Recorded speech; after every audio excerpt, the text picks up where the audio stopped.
ఉండేటటువంటి సాంబశివుడు, నాతో పాటు ఉండేటువంటి సిద్ధగొండ రాజు, తెలంగాణలో ఆంధ్రాలో తొలి దళిత కవిగా పేరుగాంచినటువంటి దున్న ఇద్దాస్ గారి మనవడు రామ్ ఠాగూర్, నాకు అత్యంత ప్రేమికుడైనటువంటి మా అన్న, నా పక్క జిల్లా అయినటువంటి ఇబ్రాహీంపట్నానికి చెందినటువంటి మా అన్న, మా సతీష్ అన్న, జుట్టు సతీష్ అన్న,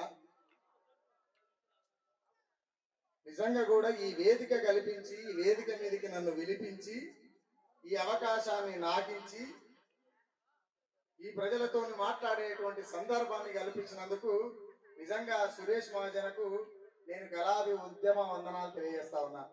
గట్టిగా నాకేం కొట్టకూరు, సురేష్ కొట్టరు సార్ సపోర్ట్. సురేష్ నీ ఊరేగా, నీ ఊరేనా కదా? గట్టిగా మాట్లాడరు సార్, మాట్లాడతా లేకపోతే మైకి చెడిపోతా. సురేష్ మీదేనా? మీ ఎంతమందికి తెలుసు అంతమంది చేతులు లేవడరు, లేకపోతే ఏమవుతు ఇవ్వడనా? అయితే గద్దారన్న నాకు 10 నిమిషాల టైం ఇచ్చారు కాబట్టి షార్ట్ కట్లు చెప్పి పని చేస్తా. గద్దారన్న యావత్తు ప్రపంచంలో తన కుటుంబం కోసమో, ఆయన బాగుపడడం కోసమో,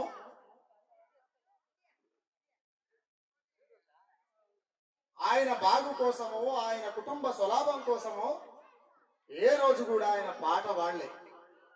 సరే, చివరి దేశాల్లో ఏం జరిగిందనే విషయాన్ని పక్కన పెడితే, సత్యనారాయణ గురించి మనం తప్పులు మాట్లాడు కంటే ఆయన చేసినటువంటి త్యాగాలు మాట్లాడమే కరెక్ట్ కాబట్టి ఆ త్యాగాల గురించే మాట్లాడతాం. గద్దారన్న పాట జననాట్య మండలి గుండె సప్పుడు అనేటువంటి క్యాసెట్ లో నుంచి పాట వింటున్నటువంటి సందర్భంలో ఏ ఊర్లో గద్దారన్న పాటిన్నా వీళ్ళు నక్సలైట్లు, వీళ్ళు ఎర్రన్నలు, వీళ్ళు కమ్యూనిస్టులు అని పట్టుకపోయి జైళ్లలో పెట్టి ఈపులంతా వలగొట్టినటువంటి సందర్భాన్ని చూసిన కాబట్టి ఈ వేదిక మీదకి వచ్చిన. కమ్యూనిస్టుల పాట, ఎర్ర జెండా పాటలు వింటే జైళ్లలో పెట్టి దెబ్బలు కొట్టేటువంటి పరిస్థితిని చూసిన. ఆయన తనువెల్ల తూటాలు దింపిన కన్న తల్లి రుణం తీర్చుకోవడం కోసం, కన్న తల్లి అంటే ఆయనను కన్న తల్లి కాదు, ఈ తెలంగాణ నేల కోసం, ఈ సమసమాజ నిర్మాణం కోసం ఆయన చేస్తున్నటువంటి విప్లవోద్యమంలో చనిపోతానని తెలిసి కూడా భార్య పిల్లల్ని వదిలేసి దండకారణ్యానికి పోయి తుపాకీ చేతులు పట్టుకొని పోరాటం చేసినటువంటి గొప్ప మహనీయుడు గద్దారన్న. ఆయనను కొన్ని సార్లు నేను అడిగినప్పుడు నాకు కూడా చాలా బాధ అనిపించింది, కానీ తప్పలే, అడగవలసి వచ్చింది, అడిగిన. ఏదేమైనప్పటికీ గద్దారన్న నాతో మాట అన్నాడు. ఏమన్నాడు అంటే, అనుకోకుండా కలిసినాం. అసలు నేను ఆయనను గెలవనికి లేదు, ఆయన నన్ను గెలవనికి లేదు. ఎందుకంటే ఆయన గెలవాలనుకుంటే నన్ను గెలుస్తాడు, ఎందుకంటే నేను పోరాగాను కాబట్టి. కానీ నేను ఆయనను గెలవాలంటే సాధ్యం కాని పని. ఆయన గెలపెద్దడు, ఆయన శిఖరం. ఆయన మనం ఎడ పట్టుకుంటాం. ఒకనొక సందర్భంలో కలవలసినటువంటి సందర్భంలో, అరే పక్కోడా ఇక రారా అంటే దగ్గర పోయినా. అన్న నమస్తే అన్న.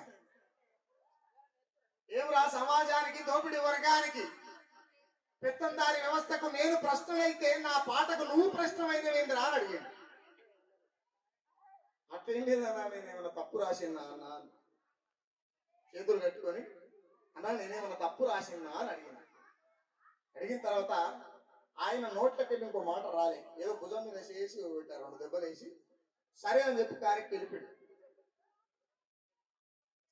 ఇవాళ నాకు బాధాకరం, గద్దారన్న చనిపోయిన తర్వాత బాధాకరమైనటువంటి విషయం ఏంటి అని అంటే,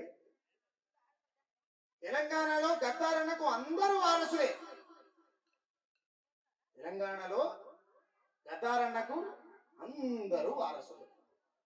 మరి వారసులు కానోళ్ళు ఎవరయ్యా? అందరూ వారసులు అయినప్పుడు వారసులు కానోళ్ళు కూడా ఉండాలి కదా. అదే నేపథ్యం వేసుకున్న వాళ్ళంతా కూడా గోసిగంగడు వేసుకొని పాటలు వాడిన వాళ్ళంతా గద్దారన్నకు వారసులు అవుతారా? ఎట్లా అవుతారు? ఏ లెక్కతోనవుతారు? అంటే నిజంగానే పాట వాడిన వాళ్ళంతా కూడా ప్రజాకవులే అనుకుంటే అది భ్రమనే.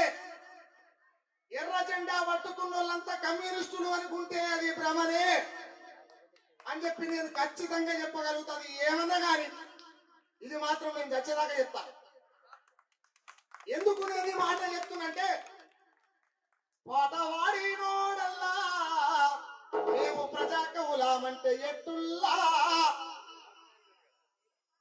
ఎర్ర సొక్కనేసుకోనుడల్లా మేము కమ్యూనిస్టులామంటే ఎట్టుల్లా. నువ్వే వర్గ ప్రజల కోసం నిలబడి కొట్లాడుతున్నటువంటి వాస్తవ వ్యక్తీకరణ జరుగుతున్నటువంటి ఆ భావాజాలం ఏ ప్రజలకు ఎక్కడొస్తుంది అనేటువంటి సందర్భం చర్చకు వచ్చినప్పుడు తెలుస్తుంది కదా. నువ్వు చెప్పని మరి నేను ఎందుకన్నా చెప్తా. గద్దారన్న త్యాగానికి ఎన్ని 75 76 గద్దారన్న బతికి ఎన్ని సంవత్సరాలు? 76 సంవత్సరాలలో 77 సంవత్సరాలలో 60 ఏళ్ల జీవితంలో ఆయన కొన గోటి కాదు కదా. నా భాషను చెప్పాలంటే ఆయన ఎంటికే కూడా సరిపోమని.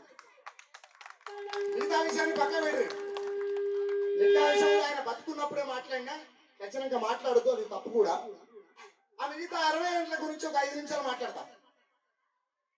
మిగతా 60 ఏళ్ల జీవితంలో ఆయన ఎక్కడో దండకారం నుంచి ఇంటికి వస్తే కూడా ఈ వేదిక మీద ఉన్నటువంటి ఎన్నెలమ్మ కూడా ఈయన మా నాయన అనేటువంటి గుర్తుపట్టలేనటువంటి పరిస్థితుల్లో జనం కోసం ఉద్యమం చేసిండు. అంతకంటే ఎక్కువ త్యాగం ఎవడు చేస్తాడు ఈ భూమి మీద? ఈ వేదిక మీద ఉన్న ఎన్నెలమ్మనే ఈయన మా నాయనేనా అని తలుపు దగ్గర వస్తున్నటువంటి చరిత్ర ఉన్నది గద్దరలకు. ఎంత దౌర్భాగ్యమే! ఎవరి కోసం బతికిండు ఆయన? ఈ చరిత్రను ఎవరు మాట్లాడారు? సభలు పెడతాం మస్తుగా, పాటలు పాడతాం మస్తుగా, నేను కూడా వాడిపోతుంది గద్దరన్న సూపర్ డూపర్. అది కాదు కదా. ఇక్కడ ఉన్నటువంటి పాశం యాదగిరన్న ఒకనొక టైంలో నాతో మాట్లాడిడు. ఇద్దరు కలిసి ఒక ప్రోగ్రామ్ పోయిన నాకు ఇంకా గుర్తుంది. అన్న గుర్తుందో లేదు నాకు తెలియదు. ఏదేమైనా సరే నువ్వు గద్దరన్న మీద పాట రాసేది లేకుండా అన్నాడు. నేను అన్నా ఆ రోజు ఏమన్నా అంటే, గద్దారన్న నీకు విమర్శించడం కాదు అన్నా, గద్దారన్న లేకపోతే, గద్దారన్న గాత్రం ఈ భూమి మీద వినబడకపోతే, గద్దారన్న సూత్రం మా చెవిలో పడకపోతే, గద్దారన్న మాట మాకు కనబడకపోతే, గద్దారన్న మాట ఆట మాకెదురు పడకపోతే ఇలాంటి సుక్కరామనరసయ్య పుట్టేటోడు కాదని చెప్పి మా పాశం యాదగిరి అన్నట్టు నేను 2-3 సంవత్సరాల క్రితమే చెప్పిన. గద్దరన్న బతికినప్పుడు చెప్పిన మాట. బహుశా మా అన్నకి ఇప్పుడు గుర్తు రావచ్చు. ఎప్పుడు చెప్పిందో, ఏడ చెప్పిందో, ఏ కేరళ పోతుడో చెప్పినా.